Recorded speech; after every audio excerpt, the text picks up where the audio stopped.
Alors, je présente ces différentes personnes, naturellement. Les présents, pour commencer, et les autres par ordre d'arrivée. Jean-François Legarrey est, je l'ai dit tout à l'heure, un ancien élu, ancien maire du le premier arrondissement. C'est que les 4 premiers arrondissements de la capitale ont disparu.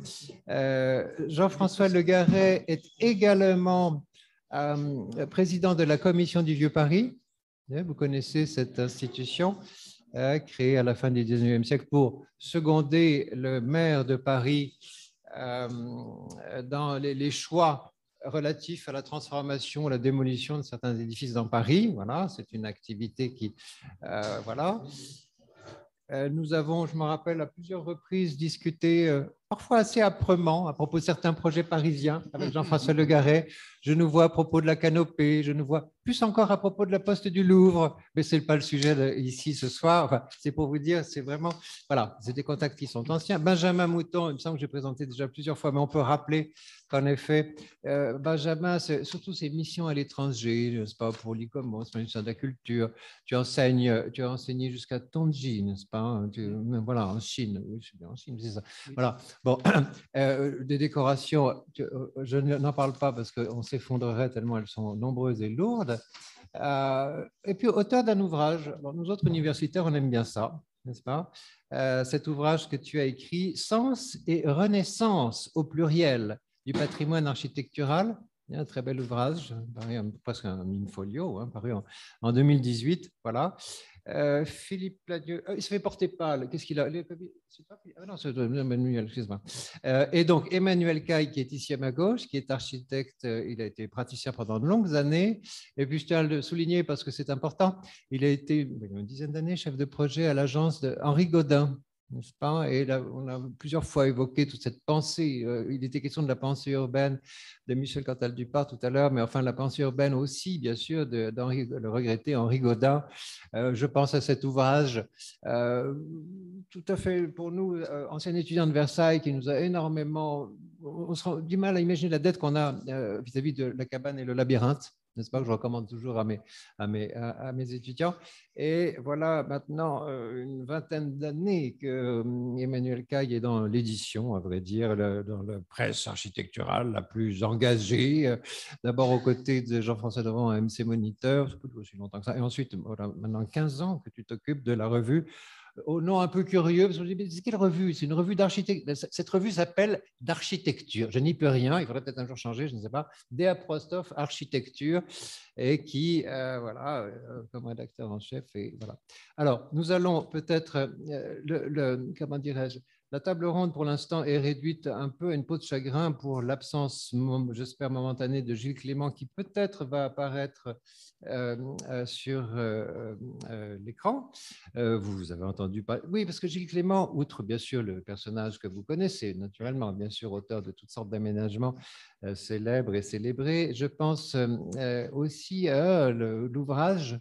Est-ce que c'est un ouvrage? Est-ce que c'est un pamphlet de Notre-Dame des Plantes, paru l'an dernier peut-être, un opuscule, fait une centaine de pages, mais que voilà, il y a tout un projet de transformation de l'ensemble de des abords de la cathédrale, et même de la cathédrale elle-même, qui pourrait éventuellement être transformée en serre. Voilà, très bien. Alors, ça, c'est peut-être, si on a la chance de l'avoir, je ne sais pas très bien si Gilles Clément est adepte ou pas, mais il a exprimé le désir de... Il est pas en ligne. Bon, alors pour l'instant, on commence cette table ronde avec la question de... Évidemment, on a vu des cas, maintenant, on est parti dans différents lieux de l'Europe. Et puis, on a vu, grâce à ces interventions extrêmement précises, documenter le cas de Reims, on a vu le cas de Chartres. Je crois qu'un certain nombre dans cette salle connaissent et Chartres et Reims, peut-être pas dans leur état actuel. Je crois que maintenant, que peuvent peut-être apporter, n'est-ce pas, ces exemples, pas seulement les Français, mais je pense aussi aux exemples espagnols et puis suisses, ce qu'on a vu, au cas de figure parisien, sachant que le cas de Paris rassemble un petit peu de toutes ces données que sont, bon, la célébrité du monument, bien sûr, heureusement tous n'ont pas été incendiés, c'est vrai, tous n'ont pas subi cette espèce de rouleau compresseur de l'osmanisation, il faut bien le reconnaître, avec cette constitution, ces frontalités curieuses, ce dièdre formé par la façade de l'Hôtel-Dieu et puis la caserne de police, et même avoir soumis, c'est encore une chose sur laquelle j'insiste, la façade de Notre-Dame se trouvait dans l'alignement des immeubles de la rive est de la rue d'Arcole, c'est un peu fort de café, et à un moment donné, quand on est dans l'alignement de cette rue, on voit une sorte de prolongation de la rue d'Arcole, comme si les mêmes pierres avaient servi à construire les fronts bâtis haussmanniens avec l'étage en retiré, vous savez, au 5e, enfin, cette architecture, comme il faut le reconnaître, un petit peu mesquine. Et puis, la formidable élévation de la cathédrale de Paris. Voilà. Et puis, bien sûr, les dispositions, pour ceux qui ne connaîtraient pas l'histoire du parvis, on ne peut pas la refaire, bien sûr, c'est impossible, mais malgré tout, la disposition actuelle qui est, ça consiste, il y a un tiers de vestiges archéologiques accessibles par ce qu'est donc la crypte de Notre-Dame, n'est-ce pas? Et vous avez un problème de dalle, c'est-à-dire que quand on est dans la crypte, on a la sensation, mon Dieu, est-ce que ça échappe? Est-ce qu'on n'accroche pas avec le crâne à la dalle qui coiffe cette crypte archéologique? Et puis quand on est dessus, on se dit, mais pourquoi est-ce qu'on a monté? Enfin, il y a un problème de nivellement de sol, n'est-ce pas, sur cette place. Et puis le parking qui est à côté, avec 2 étages, je vous en prie, mon père, si vous venez prendre place parmi nous. J'essaie d'avoir un langage un peu de la religion, n'est-ce pas, puisque en rapport avec...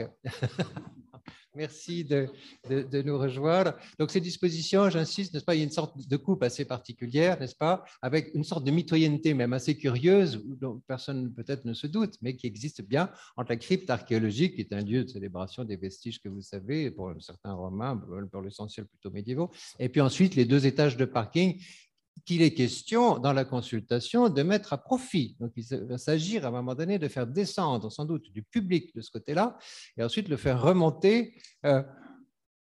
Je vois justement du coin de l'œil le père Droit qui dit comment ça, remonter par des escalators dans la cathédrale? Et donc, c'est l'occasion de présenter, bien sûr, le père Gilles Drouin. Merci qui nous rejoint et qui est donc installé chanoine de la cathédrale Notre-Dame de Paris depuis 2018, qui est à la fois un enseignant voilà, à l'Institut catholique de Paris, prêtre naturellement du diocèse d'Évry, Corbeil et Essonne, voilà, et qui a été nommé par Monseigneur Aupetit délégué de l'archevêque et surtout directeur du projet d'aménagement de Notre-Dame. Alors, j'en ai parlé plusieurs fois. A priori, il s'agit plutôt des aménagements intérieurs, mais chaque fois qu'il était question de la transformation de la cathédrale, bien sûr, voilà.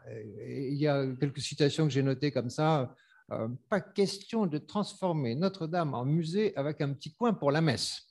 Voilà, c'est des choses que vous avez dites, je crois, même si il est bien entendu que vous souhaitez, dans une vision sans doute à la fois religieuse et humaniste, un lieu liturgique ouvert à tous. Voilà, bien sûr. Voilà. Et vous avez aussi consacré, et ça m'a bien intéressé, plusieurs ouvrages à la question du rapport entre architecture et liturgie. Non, ça va plus au 18 et 19e siècle. Alors, on va peut-être...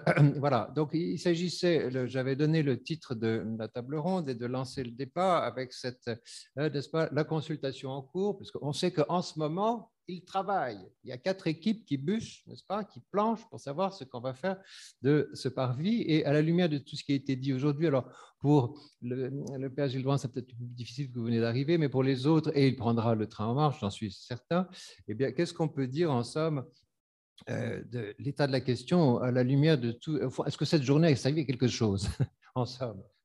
Voilà. En un mot commençant.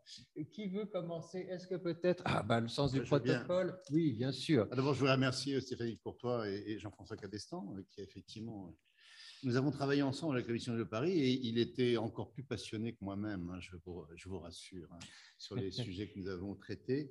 Et puis, j'ai eu plaisir à écouter depuis ce matin les interventions.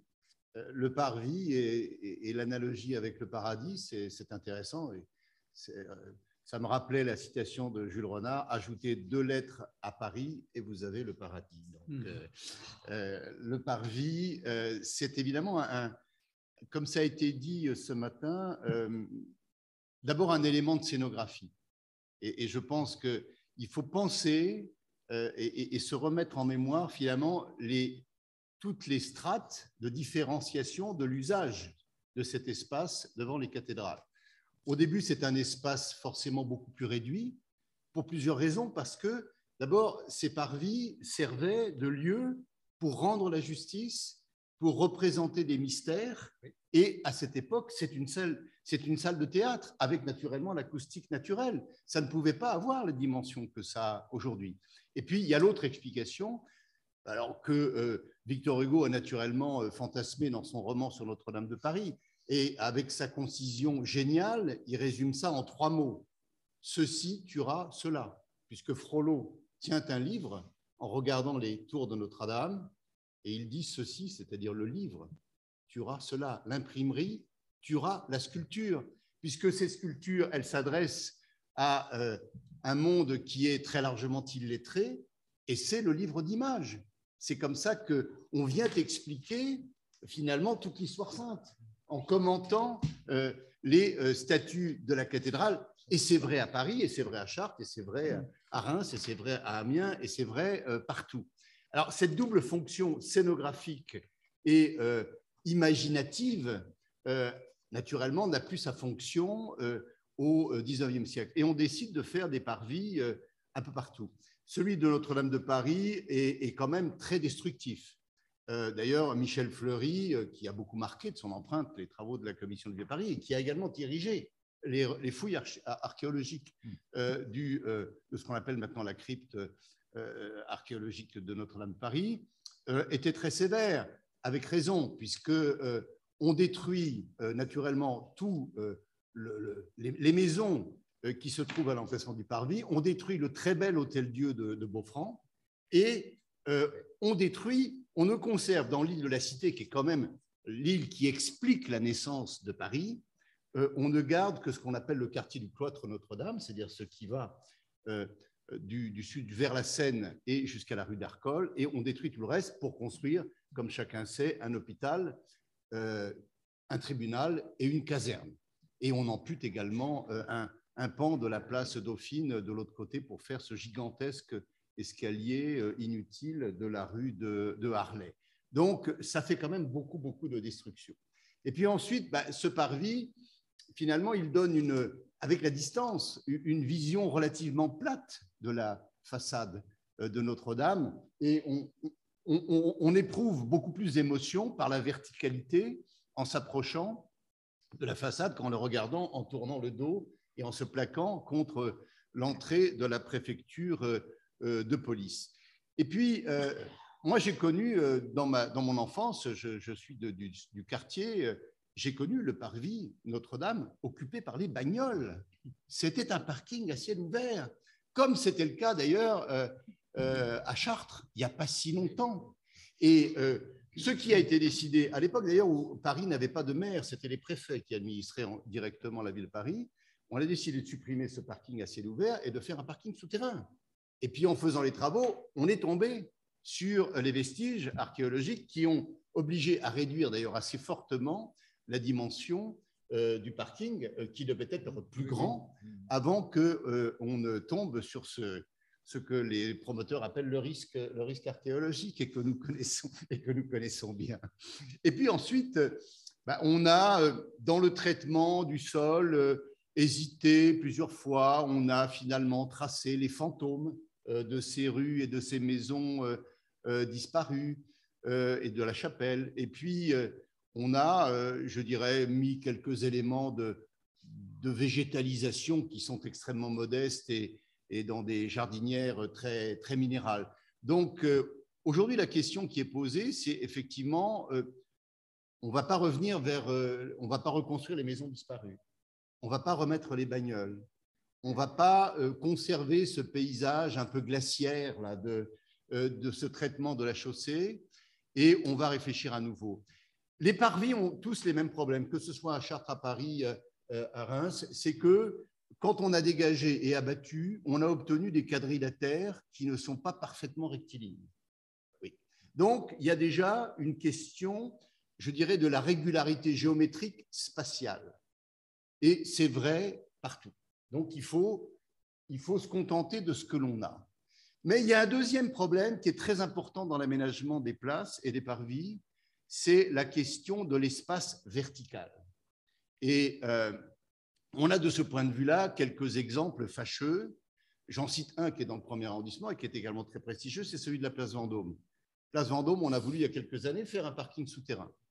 Donc, on a dit, c'est pas grave, on va restituer le sol de la place. C'est d'ailleurs Pierre Prunet qui avait mené ces travaux.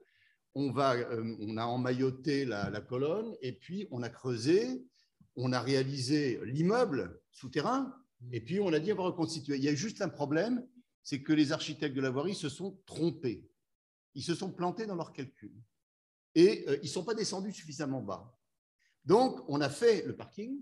Puis, une fois qu'on a terminé, on a dit le sol, ce n'est pas très grave, il faudra qu'il soit un peu plus haut qu'il n'était. Et on l'a remonté. Et on a fait ça de manière, je dirais, particulièrement malheureuse. Alors, il n'y a que les experts qui s'intéressent à ça, mais moi, à chaque fois, je bondis, n'est-ce pas, cher Jean-François? Parce qu'on a l'impression que le sol a été soufflé. On a l'impression que la colonne au milieu a exercé une pression sur cette baudruche. Et quand on se baisse un peu, on voit des monticules sur le sol de la place Vendôme. Et on est irrésistiblement porté à repenser à la place de Sienne, donc on a vu ce matin, où, je dirais, cette vasque est millimétrée. Elle est faite pour que, justement, le socle, le parvis, c'est le socle qui permet de voir le bâtiment, de voir le monument, de voir la cathédrale. Ce socle soit à une hauteur, dans la spatialité qui est absolument parfaite. Donc, j'insiste beaucoup. Je ne sais pas quel sera le destin du parvis Notre-Dame. J'imagine qu'après les travaux gigantesques de restauration, il y aura un questionnement qui sera posé. Moi, de toute façon, je ne regretterai pas l'aménagement actuel. Donc, je pense qu'on peut tout imaginer, y compris une présence plus importante du végétal, mais je pense qu'il faudra qu'on soit très attentif à ne pas commettre les erreurs qui ont parfois été commises et qui sont extrêmement fâcheuses. Le parvis, c'est un espace dans ses dimensions longitudinales, latérales, mais également un espace vertical qui mérite beaucoup de respect. Merci. Merci Jean-François pour cette prise de parole et de partie. J'avoue, la question du sol, en effet, est extrêmement frappante, car ces fantômes que tu décris, en effet, c'est tout à fait vrai. C'est-à-dire du haut des tours de Notre-Dame, il faut être là-haut sur la galerie, au moins à la galerie des Rois, pour comprendre qu'il y a en effet un dessin au sol des anciens îlots et en effet de Saint-Christophe. Enfin, vous savez, est-ce que mon père, vous voulez prendre peut-être la parole, le micro, même si vous tombez un petit peu comme ça, mais je suis certain que vous n'êtes pas insensible à ces questions d'aménagement. Pas du tout. Vous m'entendez? Je suis un peu comme près je du vous micro. le disais, un peu comme un cheveu sur la soupe. Je suis vraiment, pardonnez-moi, et je suis sûr que la soupe de cette journée a été excellente. Et en plus, j'arrive en retard, pardonnez-moi. Non, évidemment qu'on n'est pas insensible. J'allais dire, là, je parle en tant que représentant du diocèse, de l'affectataire de la cathédrale, puisque juridiquement même, selon la jurisprudence, le parvis est un espace partagé. Il appartient à la ville, mais il y a eu toute une jurisprudence après la séparation de l'Église et de l'État, et ça s'est fait évidemment dans la douleur un peu, mais parce que c'est aussi un lieu liturgique. Parce qu'il y a des liturgies qui se passent à l'extérieur, la liturgie des rameaux, etc. Donc, alors voilà, les choses, grâce à Dieu, je ne sais pas si Dieu est pour quelque chose, mais se sont apaisées. Mais c'est vrai que dans cette question-là, alors, on a insisté sur plusieurs choses au niveau du diocèse.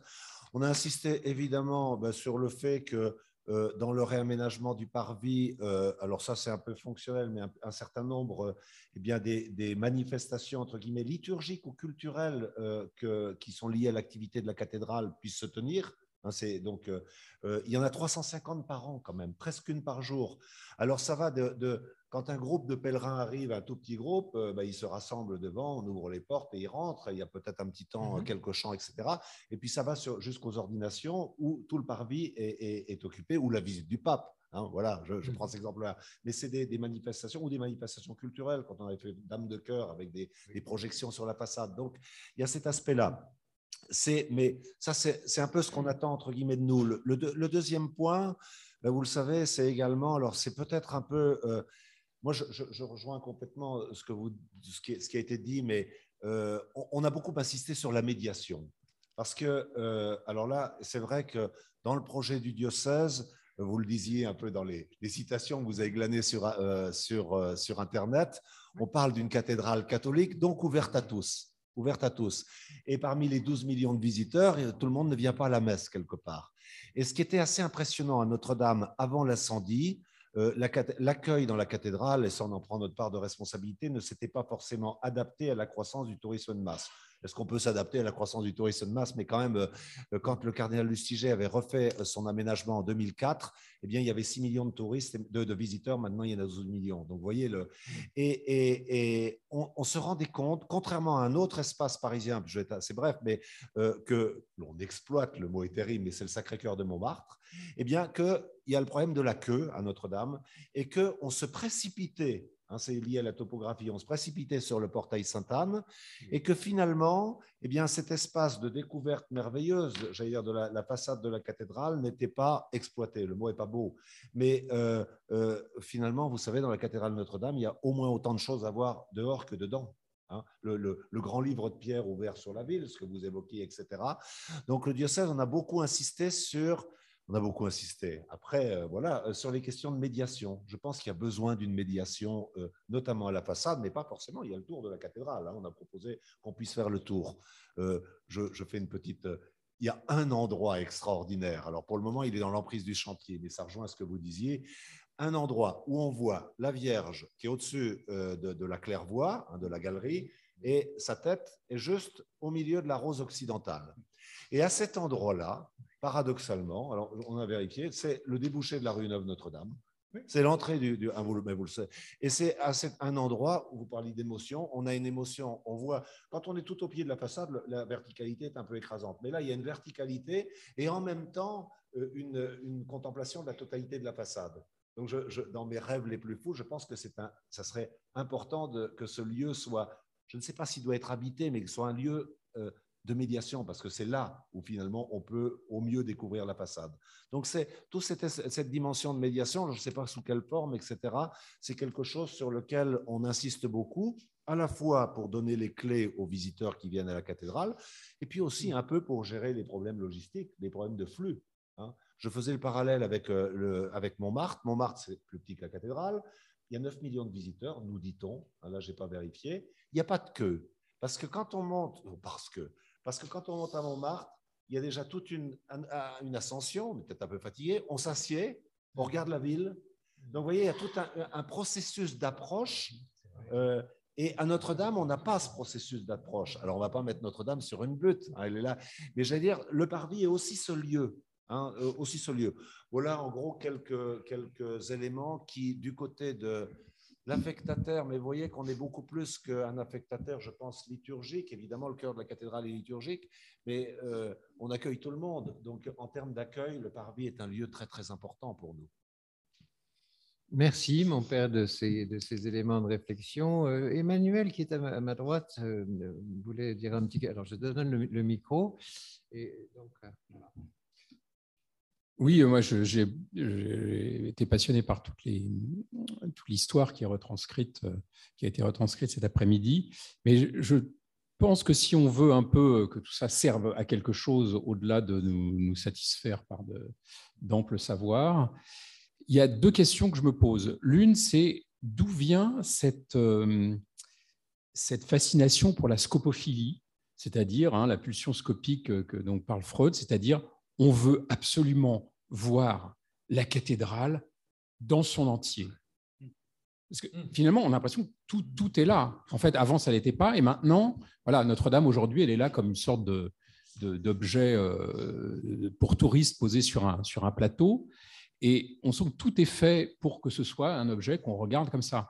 Et je pense que philosophiquement, théologiquement, c'est une question fondamentale qu'on ne pose peut-être pas assez et qui trouve son aboutissement le plus terrifiant, à mon avis, avec ce projet où Notre-Dame est posée sur un miroir. Donc, c'est le projet que Perrault propose pour l'aménagement du parvis. Donc, moi, je trouve ça bizarre, mais qu'on s'interroge vraiment, pourquoi veut-on voir ça? Est-ce que c'est uniquement parce que ça doit être le plus grand spot Instagram du monde? Est-ce que c'est le lobby des bateaux-mouches qui veulent absolument que quand on passe, tout le monde ait sa photo? Enfin, il y a quelque chose, à un moment, il faut s'interroger. Qu'est-ce que c'est que cette fascination, cette pulsion scopique pour voir tout d'un coup, alors qu'avant, ce n'était pas comme ça.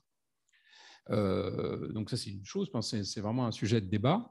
Et l'autre, bon, c'est quelque chose qui a déjà été dit, mais et en relisant tous les textes que tu nous as envoyés pour préparer ce débat, on s'aperçoit qu'en fait, depuis toujours, finalement, il y a une sorte d'unanimité des historiens qui, par ailleurs, s'entretuent sur la question même, mais sur cette question du fait que c'est un espace trop grand, qu'il faut reconstruire quelque part. Tout le monde a l'air d'accord. Et en même temps, personne ne fait rien. Et quand on voit le concours qui a été lancé par la mairie de Paris, j'étais un peu terrifié quand j'ai appris ça, parce que, en fait, ils invitent des architectes absolument exceptionnels. On ne peut pas rêver meilleur architecte, mais en fait, c'est pour refaire le parvis. Mais le parvis n'est rien sans la cathédrale, et réciproquement. C'est-à-dire que faire un projet de parvis me paraît totalement naïf. Je veux dire, ce sera mieux probablement après qu'avant, mais ce n'est pas parce que ça va être mieux avant qu'il faut le faire.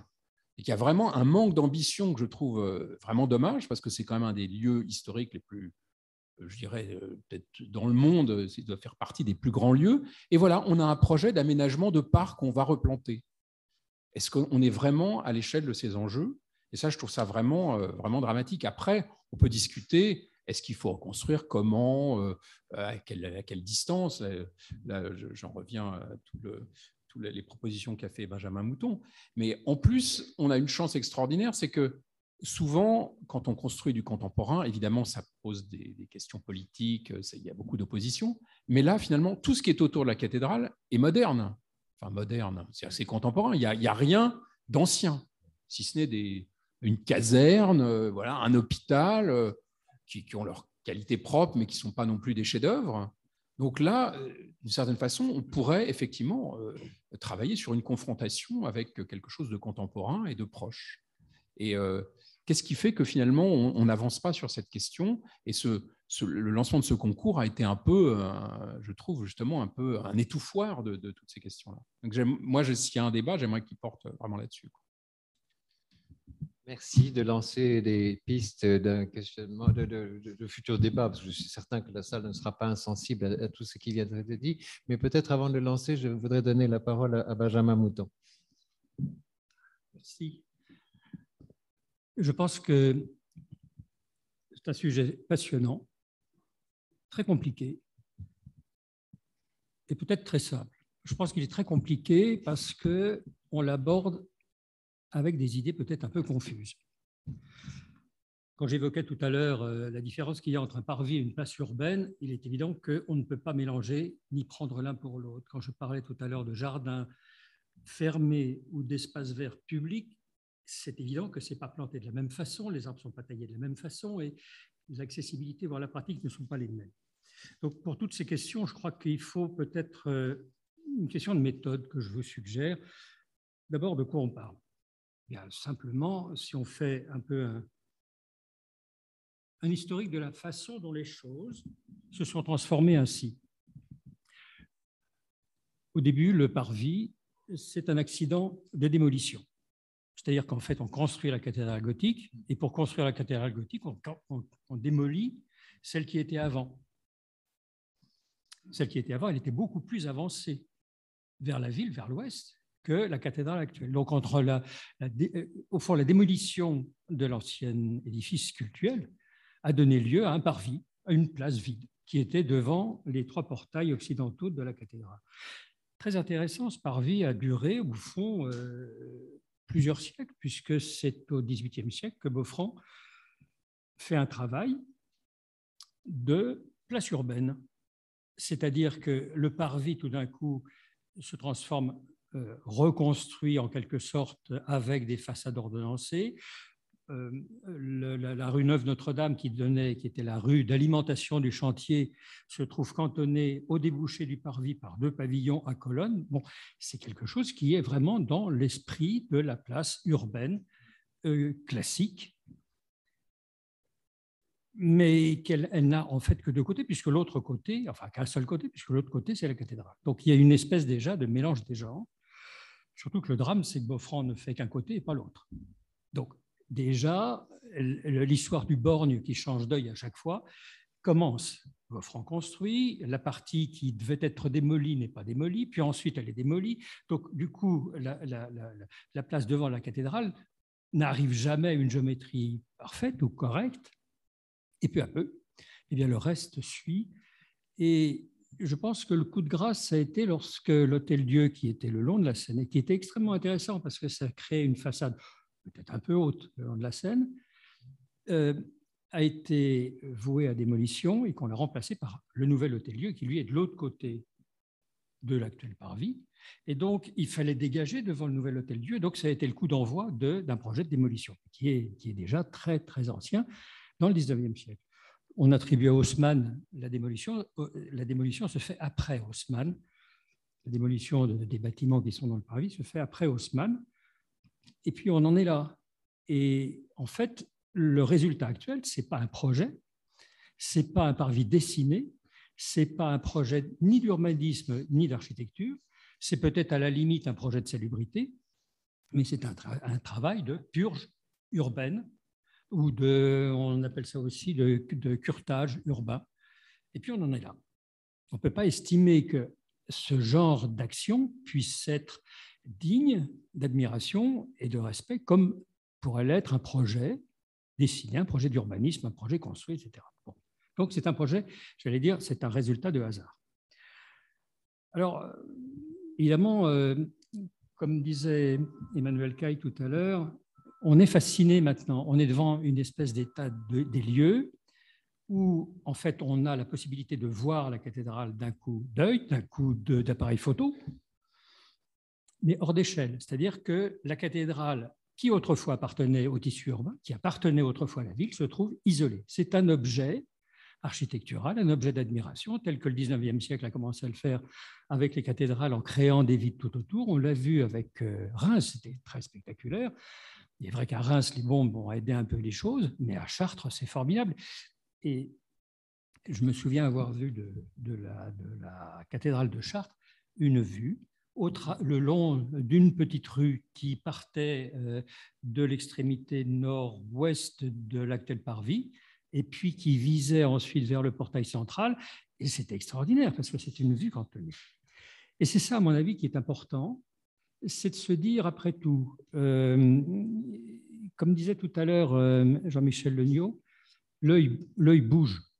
Et je crois que la découverte d'un édifice n'est pas statique, c'est une découverte qui progresse et qui doit s'enrichir à mesure que le promeneur s'approche de l'édifice.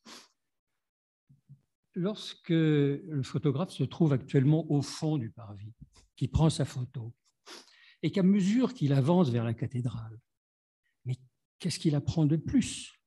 En quoi est-ce que cette déambulation est un enrichissement de sa découverte? Simplement, la cathédrale est un peu plus grande que sur son appareil photo, mais de toute façon, il pourrait l'agrandir aussi sur l'appareil photo. Il en verrait absolument pas plus. Donc, j'estime que ce parvis est aussi non seulement une dégradation de l'édifice qui est devenu une espèce d'objet, mais une dégradation aussi de sa découverte. Et lorsqu'on regarde les anciennes représentations de la rue Neuve-Notre-Dame et du débouché sur la cathédrale, quand on regarde ce qui se passe à Quimper, quand on regarde ce qui se passe à Rouen, où justement la rue vise pas non pas le portail central, mais le portail un petit peu à gauche, on se dit, mais il y a quelque chose de fascinant dans cette espèce de coup de théâtre spectaculaire qui a été peut-être non voulu, mais encore j'en doute, par les constructeurs du 19e siècle, et du Moyen-Âge, pardon. Et les observations de Viollet-le-Duc sur Amiens sont particulièrement intéressantes. Alors, il est évident qu'à mon avis, le parvis actuel n'est pas une situation satisfaisante. Donc, il faut profiter des circonstances pour essayer d'avancer. Une première observation, question d'échelle. Quand on regarde le parvis qui a duré un certain temps, qui a été ensuite agrandi par les étapes successives, Beaufranc, puis toutes les destructions, on arrive à une époque où le parvis, et vous l'avez cité tout à l'heure, était encombré par des véhicules. Quand vous regardez ce plan d'occupation du parvis par les voitures, vous constatez que l'ensemble est pratiquement 2 tiers ou 3 quarts du parvis dans sa partie ouest, est occupé par les voitures. Et entre les voitures à l'est, entre les voitures stationnement et puis la cathédrale, il y a un espace libre. Bon. Quand on le mesure, il fait à peu près 30 mètres. Quand on regarde le projet d'Ourmand et Jouve, qui occupe en quelque sorte ce parvis qui manifestement les gêne parce que c'est trop vide et il faut l'occuper, alors ils essayent de l'occuper par toutes sortes de choses. Et le premier projet qu'ils ont fait est révélateur d'une gêne, d'un malaise. Ils réservent entre leur aménagement d'une part et la cathédrale un espace libre d'à peu près 30 mètres. Et quand vous regardez les plans anciens jusqu'à Beaufranc et que vous regardez la dimension du parvis, c'est 30 mètres. Alors, on est un petit peu devant l'évidence qu'il y a comme une sorte d'espace organique. Comme si, au fond, le beffroi, il était naturellement arrivé à cette dimension et survécu parce que cette dimension était tout à fait convenable et qu'elle satisfaisait tout le monde, à la fois la ville, la population urbaine, le clergé et ses activités qui, sans doute, à l'époque, étaient moins généreuses qu'aujourd'hui. Ça, c'est une première observation. Donc, à mon avis, ça, c'est un élément de repère sur lequel il faut commencer à travailler. La deuxième chose, c'est que je pense qu'on ne peut pas confondre alors, je vous disais tout à l'heure, une place urbaine, un parvis, à mon avis, il faut éviter la monumentalité. Mais je pense que là, on est en cœur de ville. On est en cœur de la cité, et ce n'est pas seulement à cause de l'île de la Cité. Mais je pense qu'un jardin, ce n'est pas vraiment l'endroit pour faire un grand jardin comme ça. On est au cœur vraiment d'une cité. À mon avis, l'intensité ou la densité ou la signification urbaine, elle doit, à mon avis, s'exprimer d'une façon principalement minérale. Alors, déjà, il y a un choix minéral, mais est-ce qu'on ne peut pas mettre des arbres? Mais si, très bien, on peut mettre des arbres. On sait très bien comment faire un espace végétalisé, urbain, c'est-à-dire ce n'est pas des pelouses, ce n'est pas des poufs de fleurs, ce sont des arbres en maille sous lesquels on passe, grâce auxquels on a de l'ombre, grâce auxquels on a des perspectives et des tracés. Ça, c'est parfait. Mais à mon avis, il ne faut pas aller au-delà, il ne faut pas réinventer quelque chose d'absurde. Restons aux idées simples, à mon avis. Alors ensuite, je pense personnellement qu'il faut reconstruire le parvis. Il faut le reconstruire parce qu'il n'y a pas d'autre façon d'occuper l'espace. Je pense que quand on fait quelque chose, il ne faut pas faire les choses à moitié. Il ne faut pas baisser la garde alors qu'on n'a pas commencé, en quelque sorte, le duel. Je pense que le parvis doit être reconstruit pour un certain nombre de raisons. D'une part, pour recréer la rue Neuve-Notre-Dame. Et lorsqu'on regarde bien la rue Neuve-Notre-Dame, c'est le prolongement d'une ancienne rue Sainte-Geneviève. Et lorsque Maurice de Sully crée la rue Neuve-Notre-Dame, c'est le prolongement de la rue Sainte-Geneviève, mais seulement il crée un coude. C'est-à-dire que la première observation de la cathédrale depuis l'ancienne rue Sainte-Geneviève vise le clocher nord, la tour nord. Puis ensuite, on arrive, on avance et on découvre le portail central. Donc, à mon avis, ça, c'est un élément extrêmement intéressant dans la scénographie de la découverte de la cathédrale. Première chose. Deuxième chose, il faut que le parvis ait une échelle qui soit appropriée à cette observation du parvis organique, ce que j'appelle organique, c'est-à-dire empirique ou naturel, tellement calculé, et de sorte à prendre en compte les besoins nouveaux du clergé, peut-être le porter au-delà de 30 mètres, 40 mètres, peut-être un petit peu plus. Beaufranc, c'était 60 mètres. Alors, bon, il y a une question d'échelle, ça se discute. Il y a tout autour des bâtiments qui sont récents, qui sont l'Hôtel-Dieu, qui sont l'Hôtel de police, et qui ont des axes. Ces axes, il faut les prendre en compte. Il faut, au fond, ne pas essayer de reconstruire les îlots tels qu'ils étaient, ce qui serait impossible, légèrement absurde. Il faut prendre en compte les avancées de l'histoire. Devant l'Hôtel-Dieu, il faut recréer un axe. Devant l'Hôtel de police, recréer un axe. Et puis, retrouver l'axe de la rue Neuve-Notre-Dame. Reconstruire le long de la Seine. Parce que la vue que l'on avait avec l'ancien Hôtel-Dieu, extrêmement intéressante, il faut éviter, en quelque sorte, les grands déserts visuels autour des édifices. On n'est pas dans la monumentalité classique, 17 ou 18e siècle, on est dans de l'architecture qui a les pieds ancrés dans la ville. Et donc, il faut que la ville existe autour pour que l'édifice retrouve ses pieds ancrés dans la ville. Et puis, en termes d'architecture, je pense personnellement que les observations qui ont été faites ce matin et cet après-midi sur le type d'architecture à apporter, sûrement pas de l'architecture internationale. Je pense que là, dans ce cas-là, il faut refermer les revues d'architecture et les oublier. Il faut éviter le pastiche, parce que le pastiche, au fond, n'est pas vraiment une solution dans ce cas-là. Je pense qu'il faut saisir l'occasion de créer une architecture. Lorsqu'on la regarde, on ne se dit pas, tiens, on est à Londres, ou on ne sait pas si on n'est pas à Barcelone ou à Madrid, ou à Mexico ou ailleurs, mais qu'on ait le sentiment d'être à Paris, sans forcément que ce soit une architecture copiée de l'architecture parisienne, mais qui en tire en quelque sorte son écriture, son esprit, son essence. Il ne faut pas construire trop haut, il faut rester dans une échelle urbaine qui soit à l'échelle de la cathédrale, non pas aussi haute que les tours, mais au contraire avoir rez-de-chaussée, 1 ou 2 étages, voire plus, mais pas plus, pas beaucoup plus. Je pense qu'il faut que ce soit une architecture non pas ouverte, vitrée, parce que c'est un malaise, il n'y a pas d'échelle, et je pense qu'il faut une architecture qui soit fermée, avec des fenêtres, avec des rythmes, avec des ouvertures, mais qui soit proportionnée.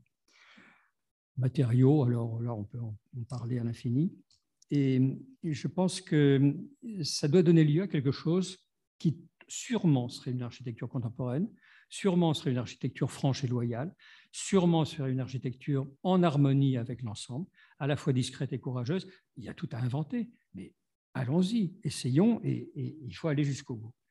Et puis alors, programme pour en terminer.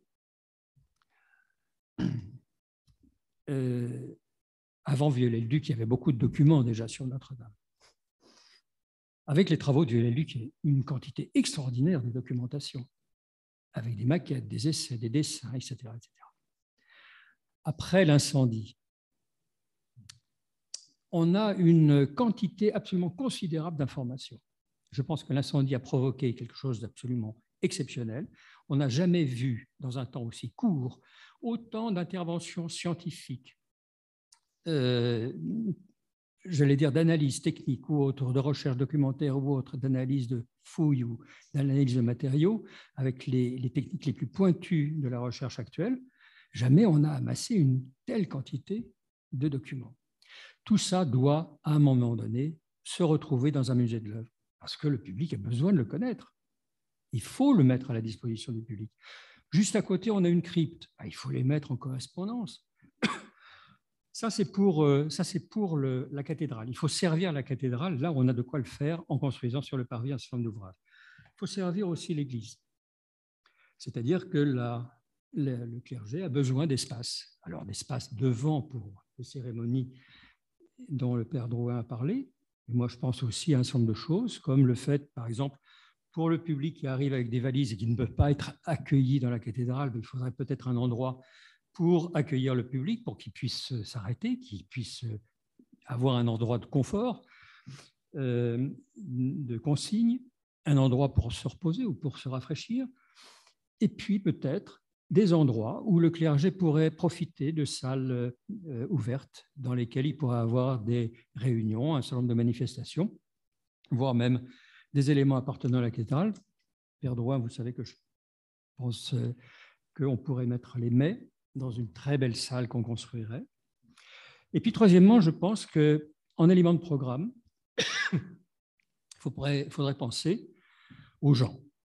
Les gens, c'est les Parisiens, et les gens, c'est le public. Tout à l'heure, on a vu des photos extraordinaires de Reims, avec des terrasses de bistrot, des choses comme ça.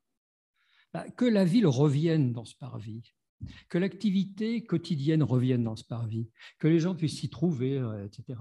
S'arrêter, voire qu'on y trouve des boutiques. En fait, qu'on reconstitue, là, qu'on cicatrise la ville voilà, publique, normale. Je crois que là, on a 3 éléments d'un programme qui pourraient nourrir très facilement l'espace dont on aura besoin pour reconstituer en quelque sorte l'architecture de la ville autour de la cathédrale. Voilà, à mon avis, de quoi être franchement très optimiste et puis, à mon avis, avancer, parce que je crois qu'il n'y a qu'une seule solution pour avancer, c'est ça, retrouver la rue Neuve-Notre-Dame et tout ce qui l'entoure. Merci, cher Benjamin, de cette prise de parole et de cette force de conviction que tu mets au service de cette cause. J'en savais un petit quelque chose, cette proposition de reconstruction. Hein, tu nous en avais fait un peu déjà état en juin dernier. Parmi les choses peut-être qui m'ont frappé, nouvelles, ce manque d'adéquation entre les aménagements du 18e et les cathédrales, j'avais vraiment, tu as mis le doigt sur quelque chose et qui distingue en effet ce que peut être une place d'un parvis. On pense aux places royales, ordonnancées, écrin d'une statue équestre de monarchique, a priori une effigie royale, voilà. Et en effet, parce que l'écriture de l'hôpital de Beaufranc sur le parvis était bien une architecture royale avec un grand ordre d'architecture sur un socle et des combles d'ardoise. Et donc, au fond, les deux moitiés de quelque chose qui n'avait pas lieu, qui ne pouvaient au fond pas trouver réellement leur cohérence. Et il est vrai que les projets de place devant des édifices religieux ont avorté, qu'il s'agisse de Saint-Sulpice, réalisé plus tard et d'une autre manière, ou bien ici à côté, Saint-Eustache, qui n'a pas non plus, comme vous le savez, abouti. Songez à la façon dont on arrive sur l'église Saint-Sulpice par la rue du Vieux-Colombier. Justement, cette pliure que tu décris, il y a un coude et ensuite on aperçoit la tour nord. C'est qui, du reste, peut-être, au dire d'un spécialiste que j'aime beaucoup, mais très controversé, parfois Jacques Frédet est persuadé, Jacques Frédet, c'est enseignant à l'architecture de l'École d'architecture de Belle-Île, qui estime que Servandoni a souhaité avoir deux tours volontairement dissymétriques, parce qu'il y a celle par laquelle, comme si la façade de l'église effectue une sorte de contrapposto, n'est-ce pas? Ça, c'est une chose que je trouve vraiment quelque chose là-dedans de tout à fait intéressant. Et puis, pour reprendre peut-être les termes d'un débat auquel tout le monde pourrait en effet participer, je reprends peut-être l'idée d'Emmanuel Caille, c'est-à-dire qu'en somme, il semble bien qu'on se dispose à aborder la question du parvis un peu comme une place, c'est-à-dire que dans la lignée des réaménagements des places parisiennes comme celle de la République, ou bien plus récemment celle de la Bastille, eh bien, on se dispose à en rajouter une troisième qui serait au fond le parvis de la cathédrale, puisque à l'heure actuelle, les moyens, je dirais, qui sont en jeu, que ce soit la définition du programme, la nomination des équipes, le budget extrêmement modeste. Je reviens encore une fois, ce n'est pas nécessairement une question de gros sous, mais quand on pense qu'il y a peut-être 1 milliard du côté du bâtiment et seulement même plus 50, mais plutôt 40, mais peut-être 30 millions pour les abords. La disproportion est telle, et du reste, c'est Michel Cantal-Dupart qui me disait au téléphone, oui, si on avait proposé quelque chose, une combine de cet ordre, un pauvre Bernin là, qui devait faire la place Saint-Pierre, je ne crois pas qu'on serait abouti à grand-chose, n'est-ce pas? Donc, on a ce sentiment, est-ce que ça va être, comme disait le formulaire très joliment, mais il n'est plus ici, Jean-Michel, qui était une remise d'épée, le parvis des petits besoins? Au fond, il s'agit de savoir si où est-ce qu'on va faire pipi, déposer une valise, enfin, est-ce qu'on va faire rentrer la clientèle des touristes dans cette soute-là, qu'on oublie tout, avec du façadisme à la française, surtout qu'on ne voit rien.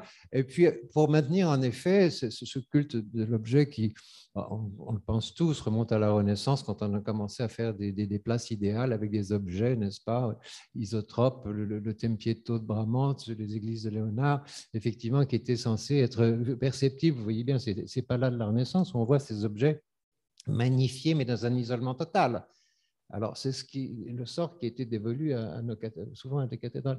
Et dans ton projet, finalement, tu sais, Benjamin, et dans la façon dont tu le présentes, je vois beaucoup de choses qui ont été traitées par José Ignacio Lina Sassoro, pour ceux qui ne connaîtraient pas, qui est ici au premier rang, à Reims. N'est-ce pas? Tout cet archipel d'îlots qui peut-être n'ont pas suffisamment émergé au dire d'Emmanuel, qu'il trouve qu'au fond, on aurait pu peut-être que ça sorte peut-être davantage, R+2, 3, 4, 5, et finalement que tu as maintenu comme ceci. Il y a, en tout cas dans ce resserrement, je crois que c'est le seul cas que j'ai vu, on s'est promené un petit peu, on a prospecté dans toute la France, n'est-ce pas, de véritablement une volonté, grâce à au fond, ces fortifications, ces glacis, n'est-ce pas, et ces frondaisons qui les accompagnent, hein, les frondaisons libres, n'est-ce pas, avec ces armes de parvenir en effet à l'un des enjeux, car en dépit de tout ce que tu y mets comme comment dire, persuasion hein, très forte, hein, cher Benjamin, je doute que dans le climat, enfin, je ne vois pas très bien comment on puisse imaginer qu'on reconstruise le parvis. Je ne vois pas. Quelque chose de l'ordre de ce qu'avait proposé José, oui, ça, sans doute, ça a été fait une fois au forceps, n'est-ce pas, pour partie, puisqu'on sait bien que ce projet est pour partie avorté, puisque vous avez pu traiter en effet le devant du massif occidental et une portion, petite portion sur la façade nord, mais pas du tout hein, l'ensemble de ce que ça devait être. Voilà. J'ai pris la parole un petit peu longuement, mais j'avais envie de dire, je ne sais pas pourquoi tout à coup ces choses. Est-ce qu'on pourrait donner surtout la parole au public qui a envie de réagir, qui a envie de dire quelque chose? Je vois qu'une main se lève ici, je reconnais le doigt de Bernard Fonkerny. Pour commencer, ensuite Michel Cantal-Dupas, Bernard Fonkerny, ancien architecte, architecte aussi, chef des monuments historiques, qui s'est occupé de toutes sortes d'édifices dans la ville de Paris, beaucoup d'hôtels dans le Marais avec des restaurations très spectaculaires, je pense notamment à l'hôtel de Saint-Agnan, l'hôtel de Beauvais, souvent controversé, il faut le reconnaître. Et puis aussi des visites mémorables, car à l'époque, tu étais architecte en chef de la cathédrale de Paris, de Notre-Dame, et à l'époque, j'étais chaillotin, tu nous emmenais là-haut, naturellement, très généreux. Nous t'écoutons. Je pense que ce problème de parvis, le choix, la définition de parvis, c'est-à-dire son programme, il faut faire une hiérarchie des choses. Je crois que ce matin, l'intervention de Madame Auré-Léger était extrêmement intéressante parce qu'elle a montré que sous la notion de parvis, le parvis joue une multiplicité très grande de rôles qui se traduisent évidemment par un problème particulier. Quand on songe à Notre-Dame, bon, le parvis, à l'origine, c'est effectivement un lieu qui est réservé et utilisé bien normalement pour les manifestations du culte, les pèlerinages, etc. Le représentant de l'archevêché a parlé tout à l'heure de 350 par an. C'est tout de même, montre l'importance de la fonction donnée à ce qu'on appelle le parvis, entre guillemets. Mais il y en a bien d'autres. Et je pense qu'il y en a une qui est essentielle. Il faut tout de même voir que cette façade de la cathédrale est un extraordinaire frontispice. Et qu'est-ce que c'est? Maurice de Sully l'a voulu. Sachez que Maurice de Sully était un fils de bûcheron. Sachez qu'au Moyen-Âge, le peuple, qu'il soit pratiquant ou pas pratiquant, étaient tous d'origine rurale. Ils connaissaient la terre. Et ce Maurice de Sully a montré cette façade qui est d'une puissance extraordinaire. Vous voyez l'importance de la maçonnerie, l'importance de ses contreforts, le jeu très subtil des retraits successifs selon les étages de cette façade, le retrait des façades l'une par rapport à l'autre qui donne une profondeur et qui ouvre en partie haute une baie où on voit en retrait la flèche qui était à la croisée du transept. Et ce frontispice très lourd et qui enracinait dans le sol, Maurice de Sully a pris bien soin de ne pas prévoir de flèche, justement, pour donner toujours cet esprit massif. Donc, il y a là une perception de ce frontispice qui est capitale et qui est la scénographie pour le voir. Donc ça, c'est un point important. Et c'est d'autant plus important que découle une fonction qui est bien l'incroyable réussite de cette façade, où il faut voir que 12 millions de visiteurs veulent venir, soit une moyenne de 40 000 visiteurs par jour. Vous voyez ce que ça représente, ce qui est absolument énorme, et qui a donc là un problème fonctionnel important. Et pour le clergé aussi, Et je me souviens que peu avant l'an 2000, l'État a voulu éviter ces queues et a voulu faire un comptage exact de ces visiteurs.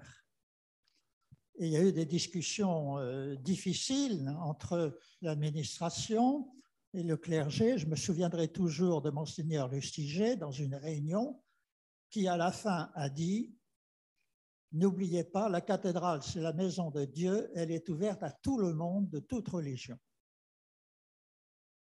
Donc, merci. Sujet très difficile.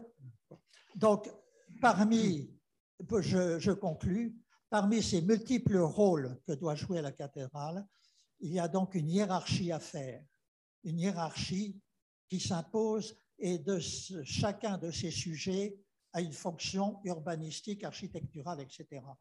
Et il est évident, par exemple, que quand j'entends le mot de jardin, le jardin, ce n'est pas la fonction vraiment idoine, me semble-t-il, dans le futur parvis prévu.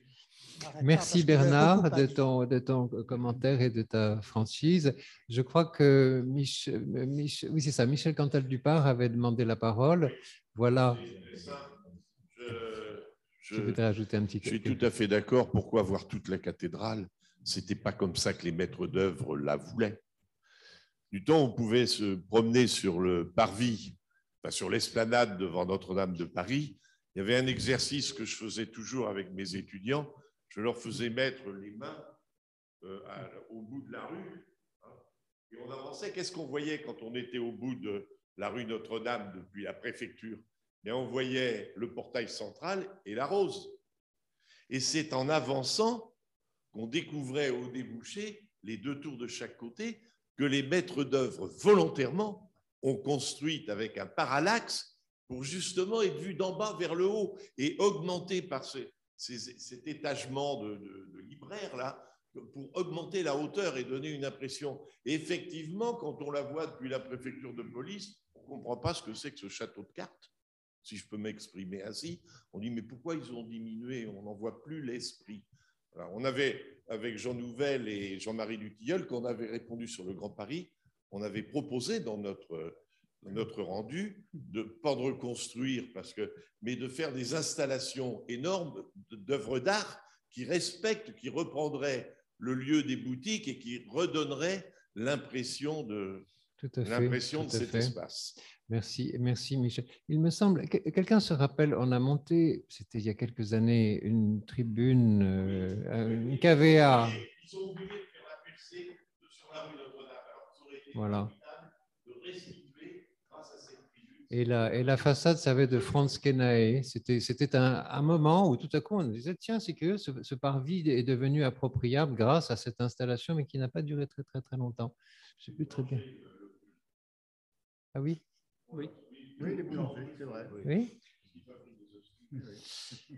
Voilà. Est-ce que d'autres prises de parole peut-être de nos amis, parce que les Français sont des grandes gueules, comme on dit chez nous en Suisse, et donc est-ce que certaines personnes étrangères voudraient, parce que oui, nous avons, excuse-moi, en plus j'ai pris l'accent. Alors, qui d'entre vous, est-ce que, madame? Voilà. Très volontiers, prenez le micro. Parlez bien dans le micro, s'il vous plaît, madame. Présentez-vous juste parce que, voilà. Voilà, moi, je suis étudiante, donc c'était juste une question de savoir si ça avait été envisagé de créer, par exemple, un atelier de cathédrale comme à Strasbourg, parce qu'on en a parlé de musée, mais peut-être réunir certaines compétences. Je pense que Benjamin a des lumières. Oui, vous avez raison, je n'ai pas parlé de ça, j'aurais pu, mais je ne voulais pas être trop long. Quand on regarde le chantier de restauration de Notre-Dame est perpétuel. Il faut travailler tous les jours, tous les ans. Il ne faut pas perdre une journée ni une année, parce que c'est un édifice pour lequel on ne peut pas prendre de retard. Sinon, c'est la vétusté qui nous rattrape, et là, c'est fini. Donc, il y aura toujours besoin, à côté de la cathédrale, pour la cathédrale, les services des couvreurs, des charpentiers, des tailleurs de pierre, des maçons, etc., etc.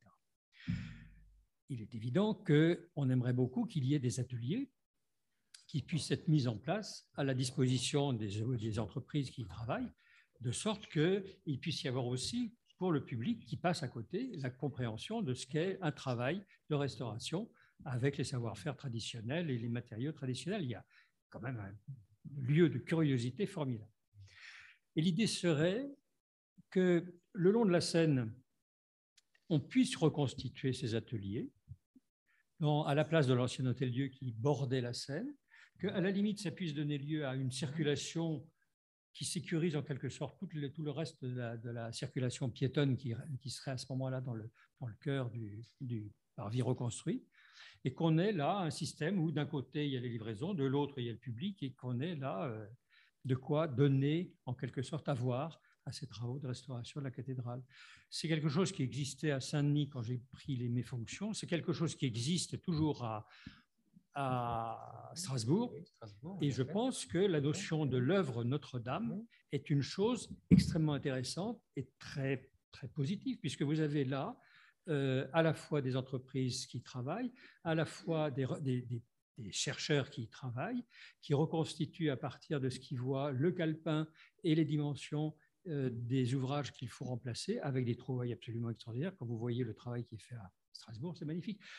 Ça serait un véritable pôle d'intérêt, en plus du musée de l'œuvre dont je parlais tout à l'heure. Vous avez parfaitement raison. C'est une sorte de museo dell'opera un musée de l'œuvre de la cathédrale, mais oui, on dit, hein, vous connaissez Museo dell'Opera del Duomo, qui est actif parce qu'il intègre en effet des praticiens, des corps d'État qui font des choses. La parole a été demandée par Note Caviezel et on la lui donne bien volontiers. Je rappelle pour ceux qui arrivent en cours de route que Note Caviezel est notre correspondant suisse des monuments historiques et qui nous a fait une magnifique présentation ce matin du cas de l'abbaye de Einsiedeln. Merci. Donc, vous parliez des grandes gueules que je n'ai pas, mais je ne suis pas non plus le petit Suisse qui vient à Paris. J'ai un passé maintenant plus de 10 ans à Vienne, qui est aussi une belle et une grande ville avec une cathédrale, avec un parvis, tout ce qu'on veut. Pour moi, cette discussion, surtout cette discussion, toute la journée, mais cette discussion est très élucidante, pour le dire ainsi. Je vois des vérités dans chaque contribution qui a été faite. Le plus convaincant, parce que je le vois déjà à construire, c'est M. Bouton. C'est tellement convaincant ce que vous nous dites. Ce qui m'étonne, un peu dans d'autres contributions aussi, c'est la relation que vous, ou les Parisiens ou les Français, ont avec leur histoire. Qu'est-ce que c'est une... C'était vous, je crois, M. Caille, qui dit, bon, finalement, tout ça, c'est récent. Qu'est-ce que c'est récent? Le 18e, c'est récent pour vous. Le 19e, ça n'a pas de valeur. De par mes expériences en Autriche, en Suisse aussi, eh bien, le 19e, mon Dieu, c'est bien de l'histoire. Le temps d'entre-guerres, c'est l'histoire. Et quand on a des monuments des années 1960, 70, eh bien, c'est l'histoire. Alors, il n'y a pas une hiérarchie de valeurs, dire la cathédrale vaut mieux que l'hôtel, je ne sais pas quoi, ou non. C'est autre chose. On ne peut pas le comparer.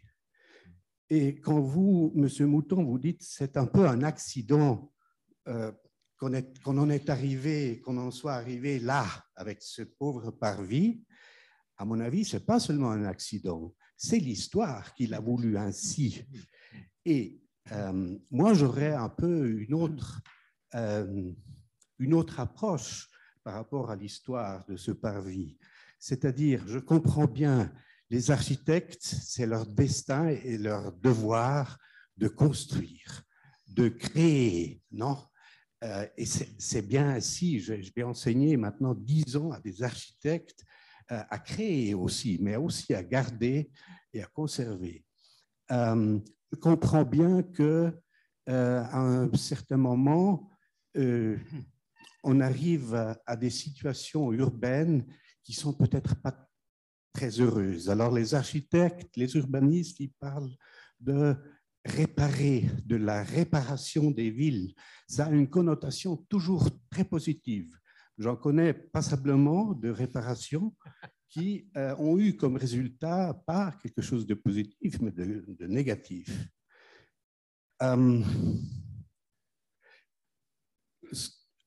J'aime beaucoup quand vous racontez votre parvis futur et je le vois un peu devant mon imagination, ce que ça pourrait être. Je vois aussi un peu une nostalgie dont vous apportez tous les arguments urbanistiques, d'échelle, de découverte.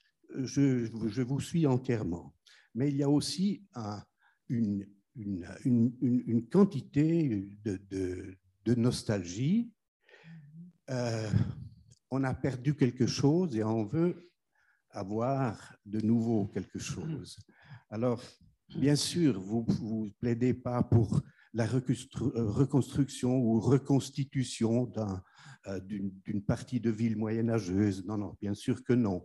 Je vois plutôt quelque chose comme le nouveau Römer qu'on reconstitue et qu'on reconstruit à Francfort. Tout ça aussi est imprégné d'une nostalgie très, très profonde qui remonte peut-être aux destructions de la Deuxième Guerre mondiale. Alors, expliquez-moi, je vois, vous n'êtes pas du tout d'accord. Les maîtres d'œuvre de Notre-Dame ont entrepris un travail divin.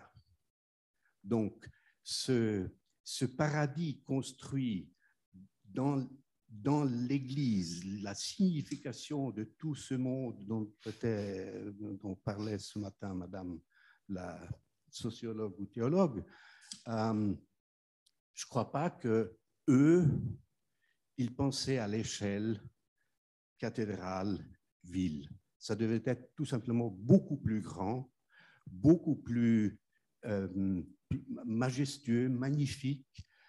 Vu de très très loin, quand on s'approchait de Paris, on voyait déjà à l'horizon, on voyait Notre-Dame. C'était ça la raison. Et je crois que c'était ça plutôt un accident, qu'à un moment donné, il y avait cette ville, comme encore aujourd'hui à Strasbourg, où vous sortez d'une ruelle et puis cette cathédrale s'élève devant vous. Eh bien, l'histoire a voulu qu'à Strasbourg, c'est ainsi. L'histoire à Paris a voulu que ça soit autrement. Et à mon avis, je crois qu'il faudrait trouver peut-être un chemin entre deux. Moi, j'aime beaucoup aussi l'image donc comment vous avez dit, du frontispice. Et je crois que on peut pas dire que c'est tout simplement pour les Japonais, les photos. C'est un peu vite dit tout ça. Moi aussi, je vais faire la photo quand je suis là. Mais je ne crois pas que c'est des arguments vraiment. Mais le frontispice, ça c'est une autre chose. Et on peut aussi découvrir la cathédrale, le frontispice, en s'approchant sans avoir ce moment de mais entre les deux solutions, reconstruire à 30 mètres, mais où est-ce que vous allez avec ces 40 000 visiteurs par jour avec ces 30 mètres? Où est-ce que vous les mettez, ces 40 000? Dans les soutes. Mais oui, ça c'est encore un autre problème. Le parvis n'est jamais plein. Hein? Le parvis n'est jamais plein, sauf quand il y a heureusement. Très bien. Écoutez, je vais essayer d'être bref parce que je ne voudrais pas accaparer la parole, mais si on veut bien me laisser le temps, un instant de réponse. Non, je voudrais répondre tout de suite parce que je ne voudrais pas tout mélanger. Histoire. Parlons d'histoire. Je voulais faire une remarque rapide à propos de l'œuvre de Strasbourg. Il faut... Non, on donne un peu à Mouton. Et avant toi, il y a là-bas, monsieur, et ensuite, Lina Sassoro. Alors, vous parlez d'histoire, très bien. Mais quand est-ce que vous arrêtez l'histoire? Par exemple, Notre-Dame en 1840 était en très mauvais état. Si on regarde des illustrations, elle était en très mauvais état. Fallait-il la laisser comme ça et ne pas la restaurer? Donc, à quel moment est-ce que vous arrêtez l'histoire? Eh bien, très bien, moi non plus. Donc, à ce moment-là, on va... Ah non, je termine. C'est la première chose. La deuxième chose, c'est qu'il ne s'agit pas de nostalgie, il s'agit d'ambition. Il n'y a aucune nostalgie dans ce que je propose. Et je crois que là, il ne faut pas être trop court. Quand on est ambitieux, il faut aller jusqu'au bout de son idée et de ce que l'on pense vrai. Ça se discute, il faut que le débat soit ouvert, mais il ne faut pas déjà négocier avant même d'avoir été jusqu'au bout de son idée. Moi, je pense que ce n'est pas une question de nostalgie, c'est une question de projet, d'architecture. L'architecture continue, le patrimoine continue, le passé, il vient de commencer il y a une seconde. Il faut qu'il continue comme ça à être vivant et il faut que la cathédrale soit dans une ville vivante. Il ne faut pas faire de musée autour ni de désert. Donc voilà, que ça soit très simple. Pour moi, il ne s'agit pas de revenir en arrière, il s'agit de continuer en avant en enrichissant en quelque sorte cet espace urbain.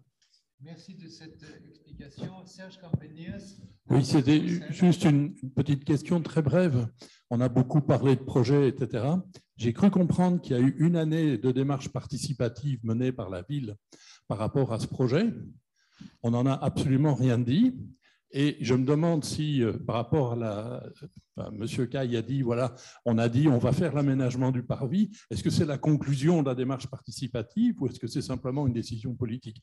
Mais je trouve que dans un projet comme celui-là, c'est tout de même assez intéressant de faire en sorte que le public, les utilisateurs, que ce soit des touristes, des Parisiens, se soient exprimés et qu'on sache ce qu'ils ont demandé. Je ne sais pas, j'ai appris ça, mais je pense que ça vaut peut-être la peine d'être attentif à cette expression-là aussi. Voilà, merci César. Je ne veux pas répondre à ça, je vais passer la parole à Inès Lazaro. Je voudrais juste ajouter une chose, c'est que si cet accident de l'histoire, c'était quelque chose de très fort, qui allait même contre la cathédrale, mais quelque chose qui est une proposition forte, et ce n'est même pas un accident, c'est un anéantissement. C'est-à-dire qu'il n'y a plus rien. Ce n'est pas comme si tout d'un coup on avait construit un bâtiment qu'on n'aimait pas devant. Là, on a vraiment anéanti, il n'y a plus rien, c'est-à-dire que ça flotte. C'est pour ça que je pense que quand même, ce n'est pas de la nostalgie, c'est au contraire aller de l'avant, faire autre chose. Il ne faut pas revenir au Moyen-Âge. Alors, il y a d'abord Lina Sassoro. Oui, s'il te plaît, José. José. Où est passé le micro? Ah, voilà. Bon, je voulais dire que je pense que les problèmes de Notre-Dame, des rapports entre les parvis et les monuments et les cathédrales, ça vient de la fin du XVIIIe siècle, du XIXe siècle. C'est-à-dire, ça vient de la conception de la cathédrale gothique comme un monument isolé, c'est-à-dire comme un temple, au sens classique de l'architecture. Tandis que ça a été complètement différent avant, pas seulement au Moyen-Âge, même au baroque.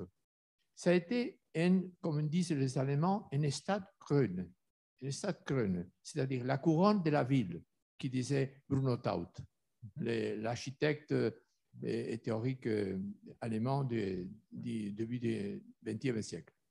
Donc, c'est-à-dire qu'il existait un rapport absolument lié entre les parvis et les fronts de la cathédrale, pas de la cathédrale comme un monument isolé entier.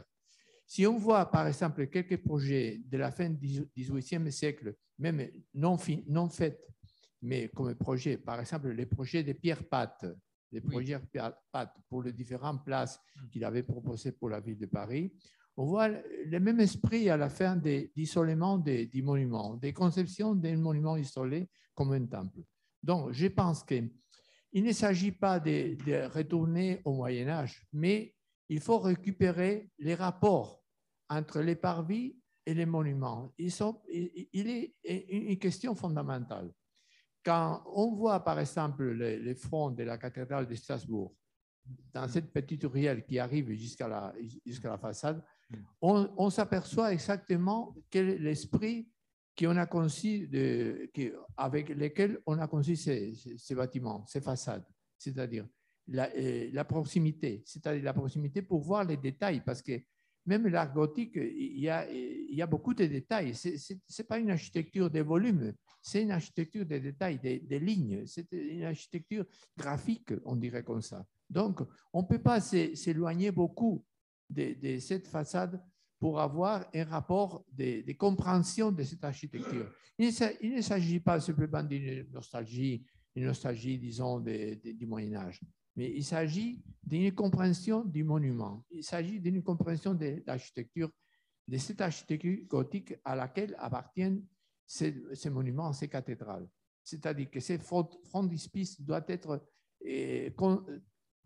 interprété, doit être bien compris à travers la distance qui ne doit être une grande distance, parce que sinon, on perd absolument l'essence du rapport entre l'espace qui permet la visibilité de la façade et la perception du monument. Merci, José. Merci. Père Gilles, vous vouliez? Non, je voulais simplement m'interroger, mais vraiment, je ne suis pas un homme de l'art, contrairement à vous, mais m'interroger assez. Pourquoi finalement et je partage un peu, je connais un peu je vous ai déjà entendu au mois de juin, hein, Monsieur Bouton, mais pourquoi finalement un peu ce manque d'ambition? Je m'interrogeais. Alors, on peut dire que c'est budgétaire, mais on a quand même mis, c'est vrai, il y a 780 millions sur la cathédrale. Là, c'est le Parisien qui parle, hein, c'est pas forcément le représentant de l'archevêque. Pourquoi on peut dire que c'est politique également, le non-alignement des planètes entre l'Élysée et l'Hôtel de Ville, ça peut jouer. Mais est-ce que c'est uniquement ça? Et je m'interroge vraiment, est-ce que ce n'est pas plus profond dans notre société, quelque part, où on a peur? Aujourd'hui, on est perclus de peur, il y a des raisons, mais peur, alors je ne vais pas utiliser des mots de gestes, parce que les mots à Notre-Dame, les gestes, c'est terrible, hein, mais malgré tout, on voit très bien qu'on a comme peur d'intervenir sur cet espace. Et je m'interroge, c'est pas, et je ne sais pas. Je ne sais pas. Je pense que c'est le symptôme de quelque chose d'assez profond. Et je l'ai vu en étant un peu associé avec la ville, etc. Et c'est pas les personnes. On voit très bien, oh là là, autour de Notre-Dame, on va la jouer absolument modeste. Alors quand j'entends Benjamin Mouton avec ses propositions extraordinaires auxquelles je souscris, si vous donnez un peu d'espace au clergé, vous savez, le clergé, il veut toujours, non, je le dis plus fondamentalement, mais le musée de l'Œuvre, tout ce que vous dites, il y a également la dimension sociale qui pourrait être intéressante avec l'Hôtel-Dieu, etc. Il y a beaucoup de choses, mais je vois qu'il y a comme une espèce de frilosité générale sur laquelle je m'interroge. Eh bien, je propose, comme je vois que l'heure a quand même beaucoup tourné, que ce soit peut-être le mot de la fin, parce que je crois que c'est celui qui est le plus prometteur, peut-être de tout ce que j'ai entendu, cette frilosité, et c'est finalement quelqu'un de la société civile qui l'articule. Et ça, je crois que c'est tout à fait intéressant et prophétique. Merci à toutes et à tous pour votre participation à cette journée d'études. Le travail qu'ont fait les intervenants, ceux qui ont franchi des kilomètres, des sas, des chambres d'embarquement, ces complications du Covid, je ne sais comment. Un très grand merci pour les contributions extrêmement édifiantes.